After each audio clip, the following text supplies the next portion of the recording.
On retrouve notre envoyé spécial en direct de Bruxelles, Ousmane Diaye. Bonsoir Ousmane. Ce retrait de Barkhane et de Takuba, on imagine qu'il est sur toutes les lèvres à Bruxelles? Oui, l'annonce de ce retrait, on le sent ici, on le voit, a bousculé l'agenda du sommet Union européenne, Union africaine, qui s'annonçait très économique. Ce matin, au nom des Africains, le président Macky Sall, président en exercice de l'Union africaine, a pris la parole. Il a formulé 8 propositions pour repenser la relation Europe-Afrique. Et la première de ces propositions, c'est le volet paix et sécurité. Le président Macky Sall propose de renforcer deux volets.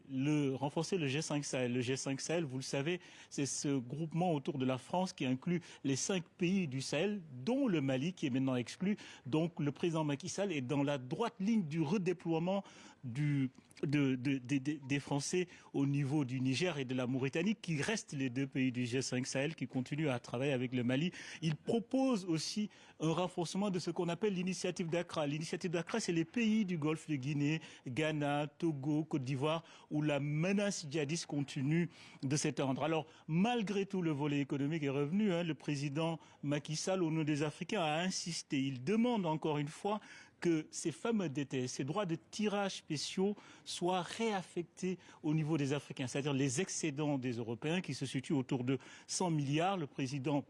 100 milliards de dollars, le président Macky Sall a demandé qu'ils soient réaffectés aux Africains pour financer le plan de relance qu'il a estimé à 252 milliards par année, alors que le président de la Commission, Ursula von Leyen, parle de 150 millions de promesses de financement des Européens. Quoi qu'il en arrive, le président Emmanuel Macron a promis à l'issue de ce sommet une déclaration de politique commune demain. Merci Ousmane pour ces précisions en direct de Bruxelles.